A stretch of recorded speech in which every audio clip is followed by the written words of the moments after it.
On August 22, 2024, Iperu, Ogun State, Nigeria witnessed a heartfelt burial ceremony honoring the life of Honorable Chief Solomon Olusanya.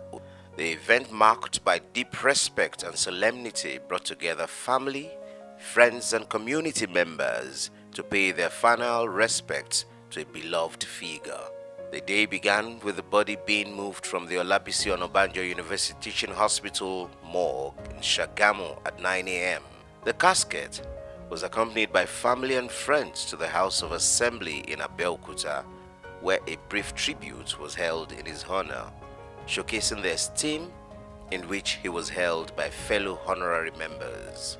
A tribute to an exemplary leader, Honorable Odubona, Solomon Olusanya, the former minority leader of the House of Assembly from 1999 to 2003 from Ikenne State constituency.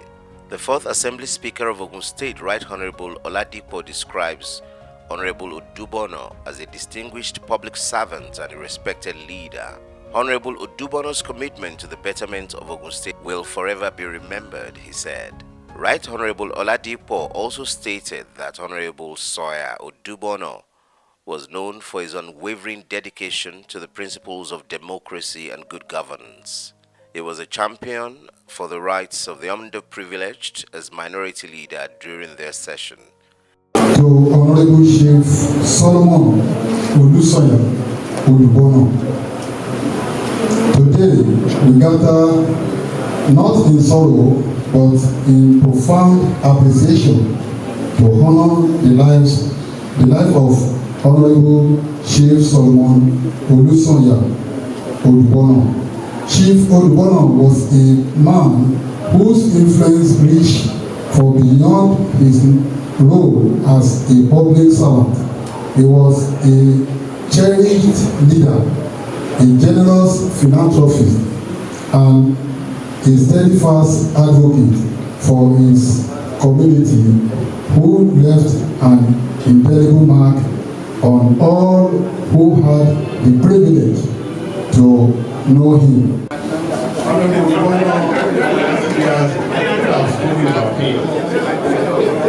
remember that the first legislature had a high crop of old men, including SOG. Honorable Odubona was in between. Honorable Odubona, Prince Adeyemi, Dr. Adeyemi here, and some others. They are in the middle, but some yes, Honorable Odubona was just exemplary. He was a man of the people, always at the beck and call, give his own advice. As a matter of fact, just like was said yesterday, he was in the team first level. And his leadership was characterized by integrity, compassion, and an unyielding commitment to his constituents. His efforts to advance the interests of the people of Ogun State earned him profound respect across party lines. The Speaker of the Ogun State House of Assembly, Honorable Daisi Elemide, expressed condolence, stating that Honorable Soya Odubona was a guiding light not only to his peers but to countless citizens whose lives he touched. His dedication to service and unwavering integrity set a standard that we all aspire to emulate. He said, as we gather to pay tribute to his memory, we also affirm our commitment to uphold the values he embodied. The line in state, which features a series of memorial events including messages from prominent leaders and former honorable colleagues such as Honorable S. O. Dada, Honorable Savio S. O. Adiaga. Also in attendance were former speakers of 5th, 7th and 8th of the State Assembly in persons of Right Honorable Mrs. Titi Oseni, Right Honorable Suraj Adekunbi, and former Deputy Speaker Honorable Tola Banjo, and several members of the present 10th Assembly, led by Right Honorable Daisi Elemide.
Following this, the body was taken to his family residence in Iperu at noon, paraded through nearby streets, allowing the community to join in the mourning, or rather celebration.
August 2024, a church service at St. James Anglican Church commenced at 10 a.m., leading into a funeral procession at 10 a.m.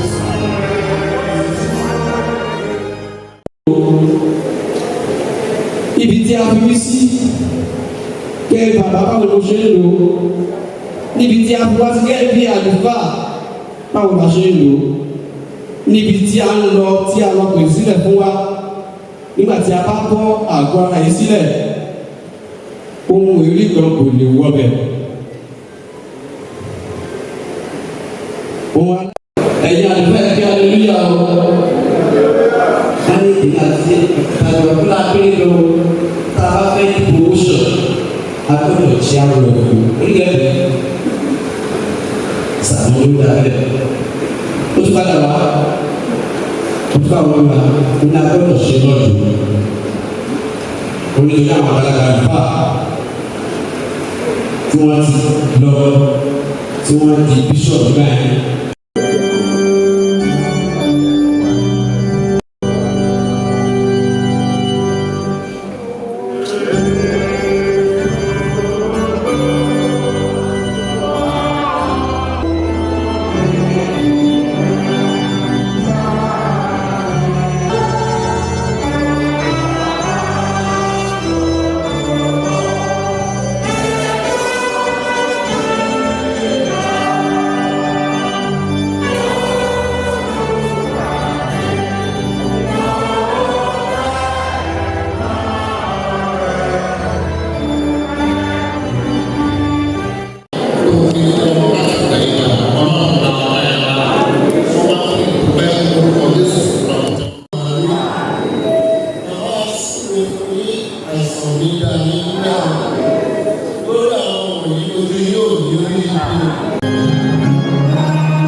Burial took place at 12 p.m. at his family residence with heartfelt eulogies delivered by family, friends, and local leaders.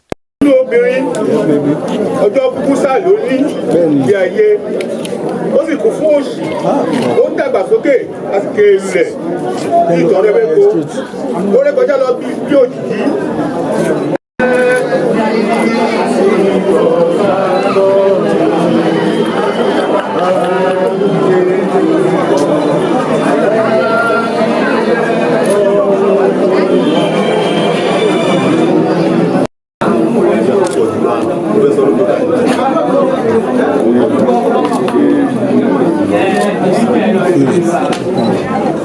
Tí o ti fi ìsílẹ̀ tó fi ìsílẹ̀ lọ́sọ́dọ̀ ara rẹ̀ tó náà á fi òkú rẹ̀ fún ọ lélẹ̀ erùpẹ̀ fún erùpẹ̀ ẹrú fún ẹrú èkú fún ẹrú ní ìdájọ́.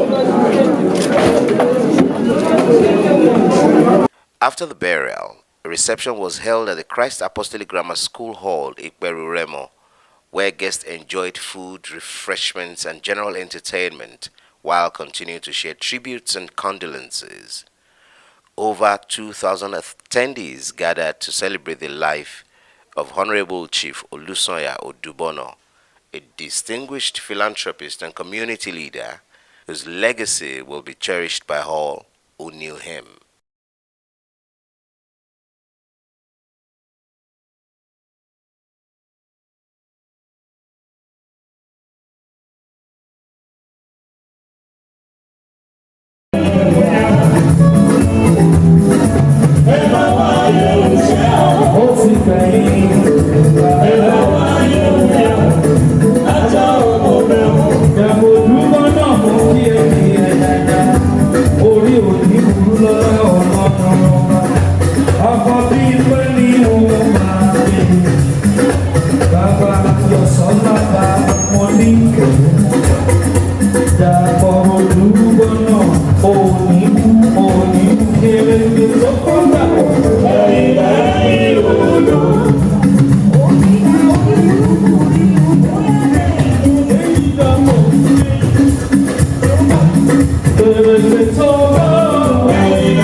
Once I would have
Oh, my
The deceased nephew. He was my mom's cousin.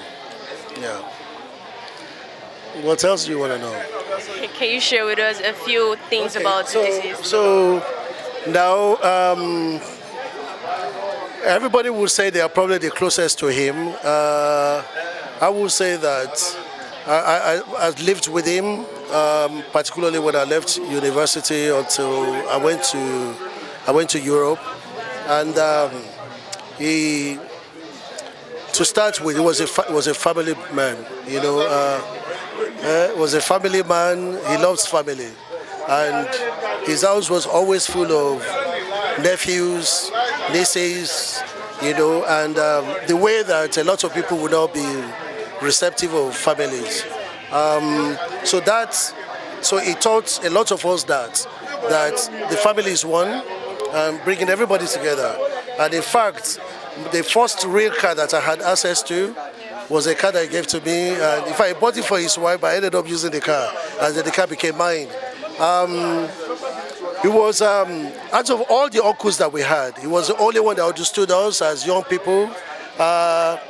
He understands Italian shoes. So when we said we wanted shoes, he knew what sort of shoes that we wanted. You know,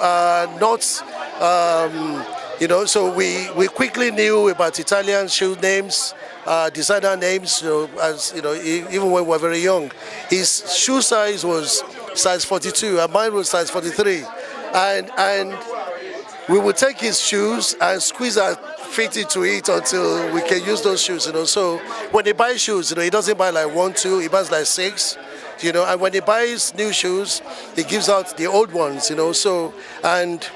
In terms of music, we all listen to the same sort of music. Despite the fact that he was a lot older than us, we share the same sort of music. We steal his cassettes, we steal his, you know, and he invites us to go to parties with him, and so we were really, really close. And so we call him the uncle of the boys.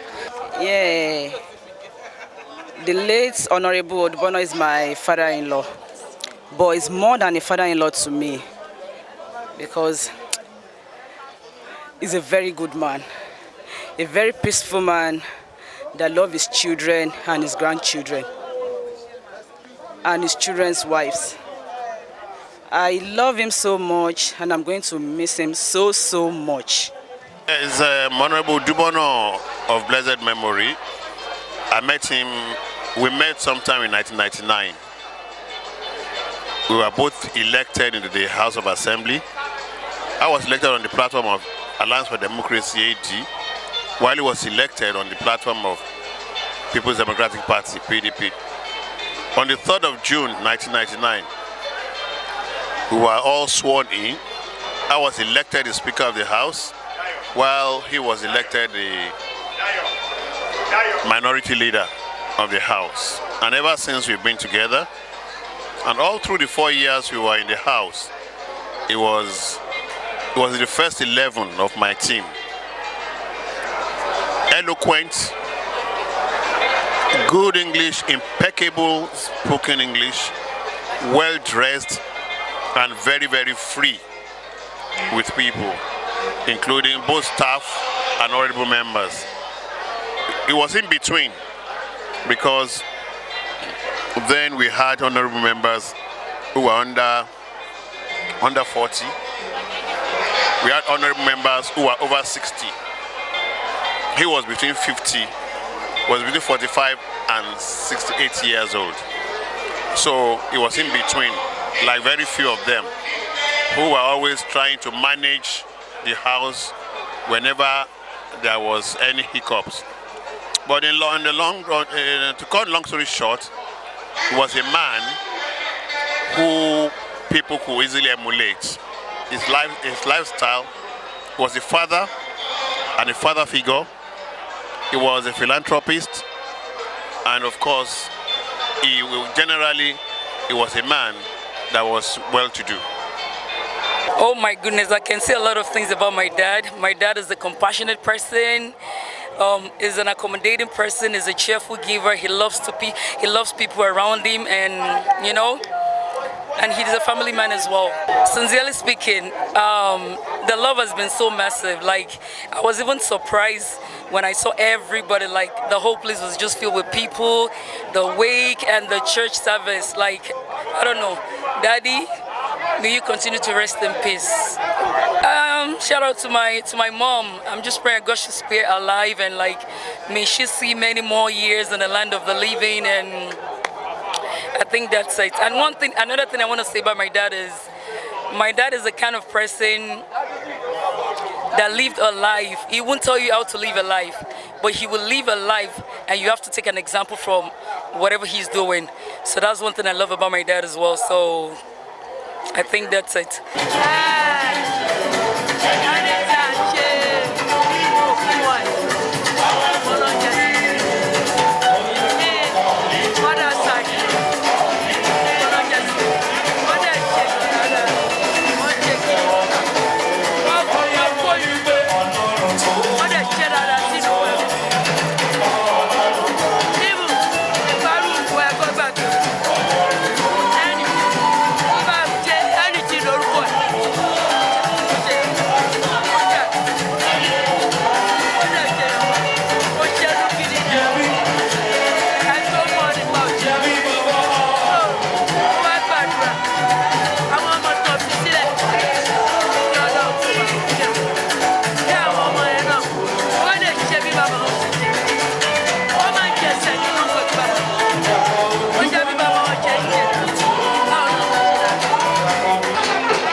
Basically, I'm sure if you look at the inside of that hall, you will testify by the presence of some members from far and wide, from Lagos, Iperu, and even some of them came from London.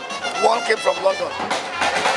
Portable, who is actually our member, Titi Oseni, we call him Are. He's a very sociable guy, very amiable guy, very friendly, very trustworthy, and it's somebody that you can actually rely upon. And that qualities that we met and we saw in Titi Oseni, we all understood that he got that from his father, who has just passed on to the eternal glory. So we're here to celebrate with Titi Oseni for the successful outing of his father's funeral. So we're all here. So Titi is a very good guy. He's the treasurer of our Egbe. He's the new treasurer, and he was just been appointed as a treasurer in this dispensation. And he's a very, very, very, very reliable and dedicated member of Egbe Degbuyi Remo. And that's why we're all here. Basically, there's nothing really much. The only thing that we are thankful for is the fact that Yoruba used to say, "Eleyo shiwaju, odiwaju odeshe." So that's one of the most important things that has happened in the family, and they have to be very, very happy about that.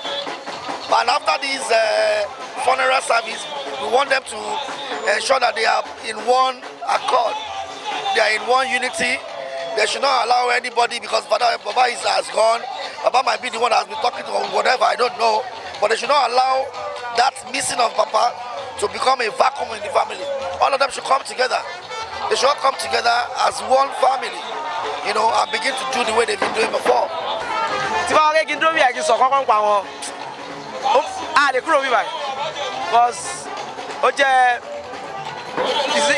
He's a very cheerful giver. He's that father that you want to always pray to God to come back into his family. No matter how many times you come back to life. Like he's a forgiving father. No doubt Emi ati won Amanja boy, he's that kind of person that can Jansi. You know, basically, money 100,000 o. To ba ko kun die báyìí. O ti fún mi. So What are you miss most about him? I think what I miss most about him is the fights that we used to have. Because at least we have nothing less than like 7 to 8 fights every day, at every point in time.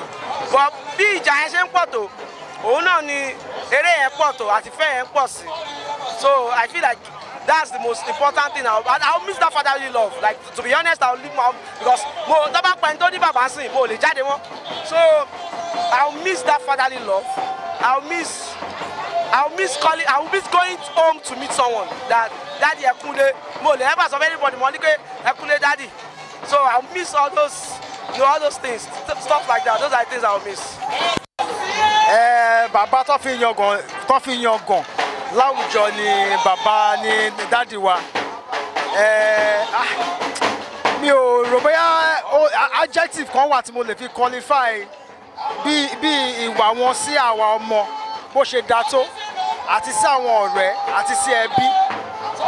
Wọ́n jẹ́ èèyàn tó yẹ pé kò fi ọ̀rọ̀ àwọn ọmọ ṣeré, kò dẹ̀ fi ẹ̀kọ́ náà ṣeré, as in talking about education. My father detested ignorance. He will go far, he will go, be above and beyond. Let's make sure pé tó bá fẹ́ kàwé, àbò fẹ́ kọ́ṣẹ́ ni. Tó wọ́n yẹn bá wà ní kàwé, daddy wa, he will go to any level. Let's make sure pé ó achieve nǹkan yẹn. Ó dẹ̀ jẹ́ tó kó ẹbí mọ́ra. Ó lọ́yàyà, ó dẹ̀ láàánú. I'm going to miss a lot about my dad.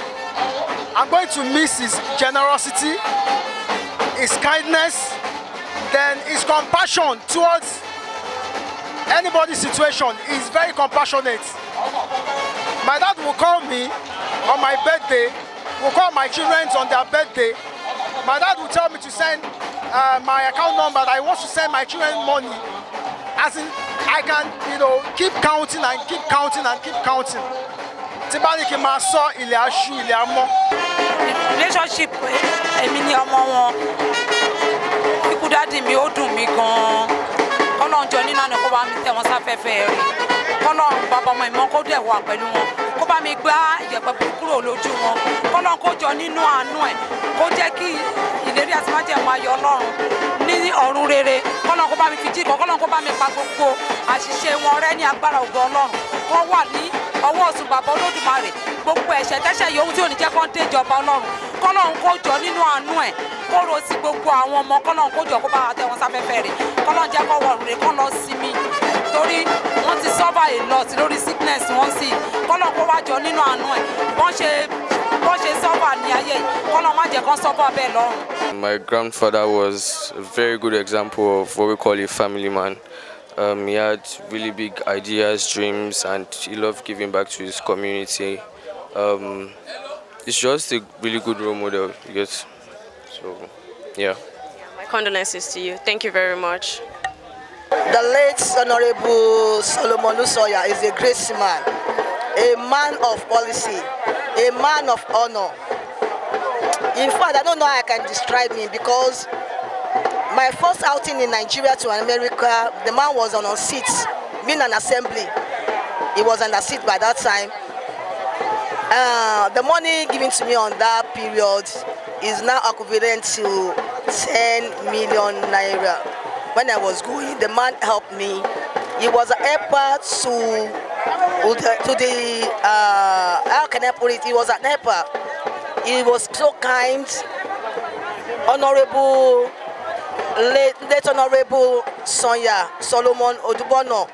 May so rest in perfect peace. He was a great man, a man of honor to every woman being. Very respectful, very responsible man. May so rest in perfect peace, as I said. Honorable Odubona, wọ́n jẹ́ èèyàn pàtàkì gan-an ni wọ́n. Pàápàá jùlọ wọ́n wúlò fún ìlú, wọ́n wúlò fún àdúgbò, wọ́n wúlò fún ọmọdé, wọ́n wúlò fún àgbà. Ní gbogbo ọ̀nà wọ́n fi jẹ́ èèyàn dáadáa.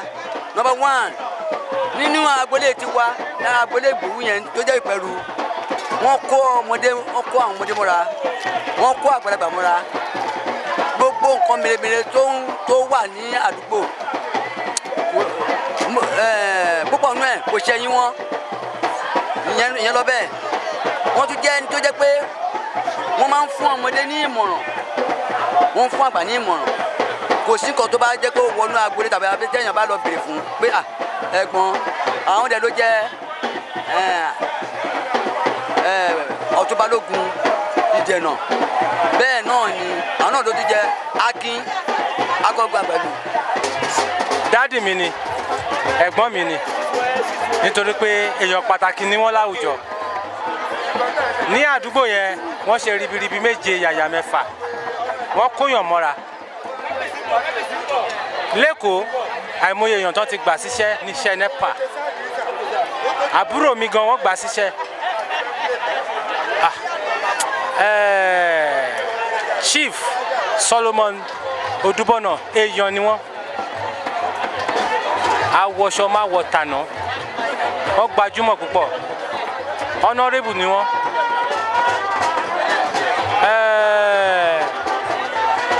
kì í ṣe èèyàn tí èèyàn lè fọ ọ̀rọ̀ sẹ́yìn láwùjọ. The family expressed their gratitude for their overwhelming support and love shown during this difficult time. Honorable Chief Solomon Olusanya Odubona Sunreo.